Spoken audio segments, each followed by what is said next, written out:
अस्सलाम वालेकुम viewers, welcome to my channel. क्या हाल है आपके? खैरियत से हैं? अच्छा जी, एक क्विक वीडियो मुझे बनानी पड़ गई। बहुत से लोग पाकिस्तान से, मेरे दोस्त, सोशल मीडिया पे लोग, वो मेरे साथ राब्ते में हैं। हर रोज़ 2 से 3 लोग कॉल करके पूछते हैं कि यार ये हेल्थ केयर वीज़ा क्या है? हम कैसे हासिल कर सकते हैं? इसके बारे में कुछ इन्फॉर्मेशन दें। बहुत से लोगों को मैं इन्फॉर्मेशन दे चुका, लेकिन मैं चाह रहा था कि एक वीडियो बना दी जाए जिसमें कि आपको तमाम इन्फॉर्मेशन दे दी जाए। हेल्थ केयर वीज़ा बेसिकली क्या है? ये एक लीगल वीज़ा है यहाँ पर यूके में। जो लोग बूढ़े हैं, जो लोग बीमार हैं और जो लोग माज़ूर हैं, उनकी लुक आफ्टर के लिए एक वीज़ा है। यहाँ पर ख़ास तौर पे पैंडेमिक के बाद बहुत सारे लोग जो गोरे जो हैं वो इस चीज़ से हट गए हैं। वो डर गए हैं कि यार हमने मरीज़ों का ख़्याल अब उस तरीके से नहीं करना है, क्योंकि आपको पता ही है कि वो एक अच्छा खासा खौफज़दा माहौल था। तो इसलिए अब बहुत सारे लोग जो हैं बैरून ममालिक से इस वीज़े पर आ रहे हैं। गवर्नमेंट ने इस चीज़ की इजाज़त दी है कि दूसरे मुल्कों से लोग आ सकते हैं और यहाँ पर एक अच्छी खासी तादाद है जिनको लुक आफ्टर करने की ज़रूरत है। तो इसमें ये है कि ये लोग बेसिकली बच्चे भी हो सकते हैं, बूढ़े भी हो सकते हैं, जवान भी हो सकते हैं। गवर्नमेंट ने बाकायदा सेंटर बनाए हुए हैं जहाँ पर इन लोगों को लुक आफ्टर करने के लिए जो है, जो हेल्थ केयर वर्कर हैं ये जाते हैं वहाँ पर। उनका ख़ास ख्याल रखा जाता है, उनकी सफाई का ख्याल रखा जाता है, उनको खाने का दिया जाता है, उनको मेडिसिन दी जाती हैं। ये सारी चीज़ें जो हैं उनकी मद्देनज़र रखी जाती हैं। तो ये हेल्थ केयर वर्कर जो है, ये इसकी ज़िम्मेदारी होती है कि इसने जाकर ये सारी चीज़ों को जो है वो जाके उनकी फुलफ़िल करनी है। तो इसमें जो है ख़ास तौर पे जो लेडीज़ हैं उनको ज़्यादा प्रायोरिटी दी जाती है, क्योंकि लेडीज़ जो हैं वो ज़्यादा अच्छे तरीके से इस काम को कर सकते हैं। लेकिन जो लीगली कोई इसमें बाउंड नहीं है कि सिर्फ लेडीज़ ही आएँगी, मेल हज़रात भी इसमें काम कर सकते हैं। बेस्ट ये है जिन लोगों का अब इसको रिक्वायरमेंट्स के हवाले से अगर देखें तो बेस्ट ये है कि जो जिन लोगों का एक्सपीरियंस है, ख़ास तौर पे हमारे वहाँ जो हॉस्पिटल में जो नर्सिज़ हैं, चाहे मेल हैं या चाहे फीमेल हैं, वो ज़्यादा अच्छे तरीके से इन चीज़ों को डील कर सकती हैं। अदरवाइज़ बहुत ज़्यादा ज़रूरी भी नहीं है। ये ऐसे ही है जैसे हम अपने घर में किसी मरीज़ या बुज़ुर्ग का ख्याल करते हैं, किस तरीके से उसको हमने लुक आफ्टर करना होता है, ये वही मामलात हैं। अगर आप 3 से 4 या 6 महीने का कोई कोर्स इस तरीके से कर लेते हैं, उसका कोई आपके पास सर्टिफ़िकेट है, तो इसकी रिक्वायरमेंट्स को फुलफ़िल करने के लिए ये काफ़ी है।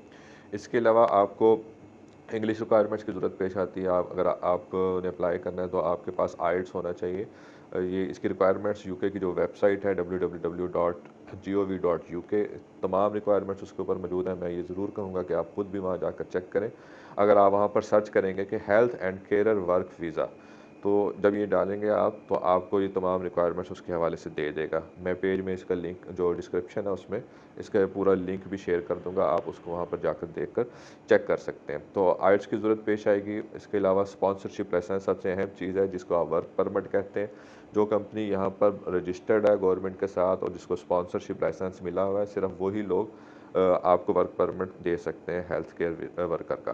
तो इस चीज़ को आप चेक करें कि जो है कौन-कौन सी कंपनीज़, ये भी उसकी वेबसाइट, गवर्नमेंट की जो वेबसाइट है उसके ऊपर मौजूद है। आप उस कंपनी को देखें, उसको सर्च करें, उस कंपनी को अप्रोच करें, उनको ईमेल करें और उसके बाद आप उनके साथ कम्युनिकेशन करके जो भी है वो मामलात कर सकते हैं। It's not that easy. जो मैंने देखा है इस तरीके से डायरेक्ट अगर आप लेना चाहें तो इतना आसान नहीं है। बहुत कम परसेंटेज ऐसी है जिनको इस तरीके से डायरेक्ट वीज़ा मिल सके।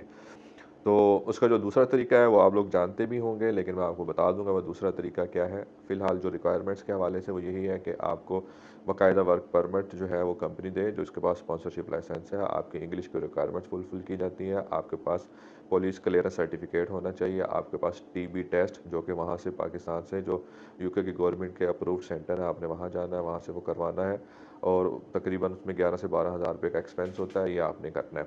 तो बेस्ट है कि आपके पास ड्राइविंग लाइसेंस भी हो, क्योंकि इस जॉब में समटाइम्स आपको ज़रूरी नहीं है कि आप सेंटर में ही जाके करें। लेकिन कुछ लोग ऐसे होते हैं जो घरों में ही हैं, बीमार हैं या बुज़ुर्ग हैं, वो कहते हैं कि जनाब गवर्नमेंट से डिमांड करते हैं कि हमें हमारे घर में रहने दिया जाए और यहाँ पर ही आके हेल्थ वर्कर हमारी केयर करे। तो उस सूरत में आपको इस जॉब को बोलते हैं डोर टू डोर।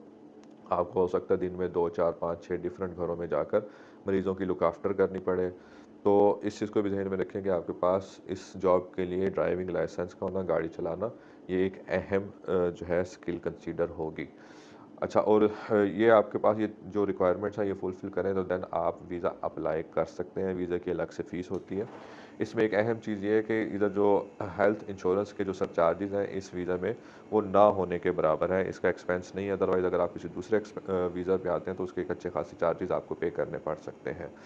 तो ये एक अहम जो थी रिक्वायरमेंट्स वो मैंने आपको बता दी। इसमें जो प्लस पॉइंट है, आप इस वीज़े पे अपने डिपेंडेंट यानी आप मियाँ बीवी और बच्चे आ सकते हैं। अगर वाइफ ने वीज़ा अप्लाई किया है अपना, तो वो अपने हस्बैंड को और बच्चों को साथ लेके आ सकते हैं। बच्चे 18 साल से कम उम्र के होने चाहिए, तो वो उनका 2 3 4 जितने भी बच्चे हैं वो सारे आ सकते हैं।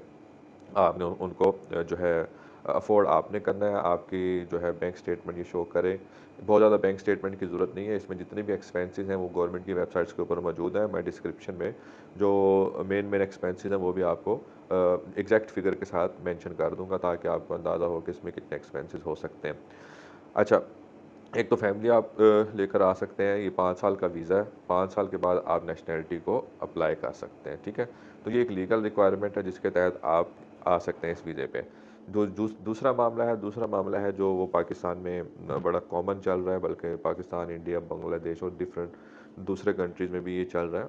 तो उसमें ये है कि वो जो एजेंट्स हैं, वो आपको बाकायदा जो है वो चार्ज कर रहे होते हैं।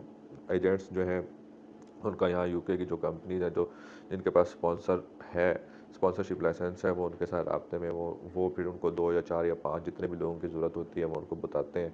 एजेंट्स पाकिस्तान में भी बैठे हुए हैं, आप पाकिस्तान में भी उनको अप्रोच कर सकते हैं और डिफरेंट पैसे चार्ज कर रहे हैं। 15 20 25 हज़ार पाउंड और मुख्तलिफ जो है उसकी जो है फ़ीस है, हर कोई अपने लिहाज से चार्ज कर रहा है।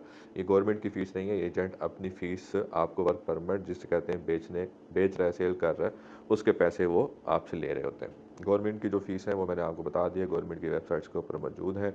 वो उसमें कोई ख़र्चा नहीं है मासिवाय इसके कि आपने वीज़ा की जो फ़ीस है वो 4 से 450 पाउंड होती है, वो आपने पे करनी है, दैट्स इट। इसके अलावा नहीं होती। लेकिन क्योंकि ये डायरेक्ट हासिल करना इतना आसान नहीं है, तो एजेंट्स के ज़रिए बहुत से लोग आ रहे हैं। अच्छी खासी फैमिलीज़ मैंने देखी हैं यहाँ पे, मेरे साथ राब्ते में भी हैं। तो उनके साथ जो बाद के मामलात हैं वो एक वीडियो आपको बाकायदा बना के बता देंगे कि वो क्या मामला है। तो ये एक एजेंट के ज़रिए आप कर सकते हैं। एजेंट को आप ब्लाइंडली आप ट्रस्ट ना करें। आप किसी फ्रेंड या फैमिली को इन्वॉल्व करें, चाहे वो यूके से आप लें, चाहे वो पाकिस्तान से आप लें। क्योंकि ये 20-25 हज़ार पाउंड एक अच्छा खासा 70-80 लाख का तो आपका सिर्फ ये एक्सपेंस हो जाता है। इसके अलावा आपके अदर एक्सपेंस करके अगर आप फैमिली आ रहे हैं तो 1 करोड़ रुपये से ऊपर का ये खर्चा हो जाता है आपका। तो ये काइंडली सोच समझ के ये कीजिएगा और चेक करें कि यार जो वर्क परमिट आपको मिल रहा है, क्या वो यूके की वेबसाइट के ऊपर वो कंपनी मौजूद भी है, आपका वर्क परमिट जेन्युइन है। और जो है उसमें कोशिश करेंगे, उनसे कहें कि आपको यहाँ पर यूके में आके काम भी दें। नॉर्मली ये हो रहा है कि वो आपको यहाँ लेकर के आ जाते हैं, लेकिन आगे जो है वो काम नहीं देते हैं आपको। जब आपको वो काम नहीं देंगे तो आप कमाएंगे कहाँ से? कमाएंगे नहीं तो फिर आप आगे गुजारा कैसे करेंगे? तो उसमें ये है कि वो कहते हैं कि जी हम आपको जॉब नहीं दे रहे, आप अपना टैक्स पे करते रहें, हमें टैक्स अपनी अमाउंट दें, वो आपको बैंक में पे करके इस तरीके से जो है वो आपको लीगल पे रोल चला रहे होते हैं, आपकी लीगल रिक्वायरमेंट्स पूरी कर रहे होते हैं, लेकिन आपके पास जॉब नहीं होती। फिर आपको मजबूरन जॉब किसी दूसरे के पास करनी पड़ती है, तो वो इलीगल जॉब कहलाती है। ये नहीं कि हो नहीं रहा, ये सब कुछ हो रहा है, लोग कर रहे हैं, लेकिन इसमें आपके चांसेस हैं, रिस्क चांसेस हैं। आप किसी भी तरीके से अगर पकड़े जाते हैं तो आप इलीगल कहलाएंगे, आपका वीज़ा रिवोक हो जाएगा। तो ये एक मुश्किल प्रोसेस है। इस सारी चीज़ को आपने अच्छे तरीके से मैनेज करना है, क्योंकि एक अच्छा खासा खर्चा है। तो आप इन चीज़ों को मद्देनज़र रखें। इस वीज़े में तकरीबन जब आप वीज़ा अप्लाई करते हैं तो 1 महीने का प्रोसेस है। 1 महीने के अंदर अंदर आपको जब वो रिप्लाई दे देती है एम्बेसी के वीज़ा लगा है या नहीं लगा है। तो इसमें अब जो डिपेंडेंट्स क्योंकि साथ आ रहे हैं बहुत सारे लोग, तो अब काफ़ी इसमें छानबीन भी की जा रही है। तो एक-एक चीज़ को आप अच्छे तरीके से देख लें। आपकी इंग्लिश अच्छी होनी चाहिए। अगर इंग्लिश अच्छी होगी तो दैन ही, क्योंकि यूके एक इंग्लिश कंट्रीज़ है, तो दैन ही आप जॉब को अच्छे तरीके से कर सकेंगे। तो ये मैं चाह रहा था कि एक बेसिक इन्फॉर्मेशन जो है वो आप लोगों के साथ शेयर कर दी जाए, ताकि आपको पता हो, उसके बाद आप अपना माइंड बनाएँ। मज़ीद अगर आपके ज़हन में कोई क्वेश्चन है तो आप ज़रूर मुझे कमेंट करके पूछ सकते हैं। इसके अलावा अगली वीडियो में मैं चाहूँगा कि आपको डिटेल इन्फॉर्मेशन दे दी जाए कि जब आप यहाँ आ जाएंगे अकेले या विद फैमिली, तो आपको किन किन चीज़ों का सामना करना पड़ेगा। तो मैं एक डिटेल वीडियो बनाकर इंशाल्लाह नेक्स्ट वीडियो वही इसी के बारे में होगी, ताकि आपको यहाँ पर आकर जो भी मसाइल या जो भी चैलेंजेस या जो भी मामलात होंगे उसके बारे में भी आपको इन्फॉर्मेशन दे दी जाए। होपफुली आज की जो वीडियो वो आपको पसंद आई होगी। Thank you so much. Like ज़रूर कीजिए, प्लस सब्सक्राइब भी कीजिए। जज़ाकल्लाह खैर। Thank you so much. अल्लाह हाफ़िज़।